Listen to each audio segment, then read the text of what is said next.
சுந்தர்ஜி வடிவெல்லாமே இப்போ மக்களுக்கு என்னன்னா பரவாயில்லையே. அப்போலாம் எங்கள் படத்தை பூரா பின்னால் நாங்கள் என்னென்ன படம் பண்ணங்கிற பூரா பார்க்குறா. கைப்புள்ளிலேருந்து எல்லா இதுலேருந்து வீரபாகலேருந்து பார்த்துக்கிட்டு வராங்க எல்லாம். நகரத்துலேருந்து பார்த்துட்டு இதில் வந்து பல வேஷங்கள் பல விஷயங்கள் எல்லா மக்களுக்கு நல்லா தெரியுது. இவங்க 2 பேரும் சேர்ந்தா மக்களை ரசிக்க வைப்பாங்க, நம்மளாம் சிரிக்க வைப்பாங்கன்னு ஒவ்வொரு குடும்பமும் ரொம்ப ரசிச்சு எதிர்பார்த்து அப்படியே குளவரியில் உட்காந்துருக்காங்க. ஆமாம். இப்போ கூட என்ன சொன்னார் 18ஆம் தேதி கூட அநேகமாக ரிலீஸ் பண்ணுறதுக்கு வாய்ப்பு இருக்குன்னு பார்ப்போம்னேன்னாரு. நான் ரொம்ப ஆர்வமாக இருந்தேன். அப்புறம் இல்லைண்ணே நம்ம 24 பண்ணிடுவோம்னேன்னாரு. டமக்குன்னு இறங்கிடுச்சு.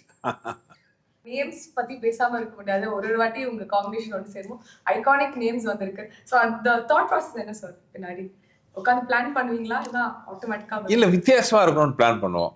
அது அண்ணன் அவரோட ஐடியாவோட வருவார். உட்காந்து பேசி வந்து ஏன்னா ஒரு கேரக்டர் சீன்கிறது ரெண்டாவது. ஹியூமர்னு வரும்போது அந்த கேரக்டரோட லுக்கு, இப்போ நீங்கள் கேங்கர்ஸில் பார்த்தீங்கன்னா அந்த லுக்கே பாருங்கள் அவ்வளோ சூப்பராக இருக்கும்.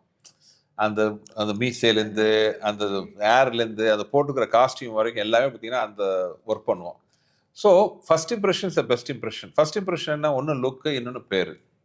அதுக்கப்புறம் தான் வந்து இது ஒரு கைப்புள்ள, ஒரு வீரபாகு, ஒரு வக்கீல் வெடிமுத்து, அந்த மாதிரி இதில் பிடி மாஸ்டர் சிங்காரம்.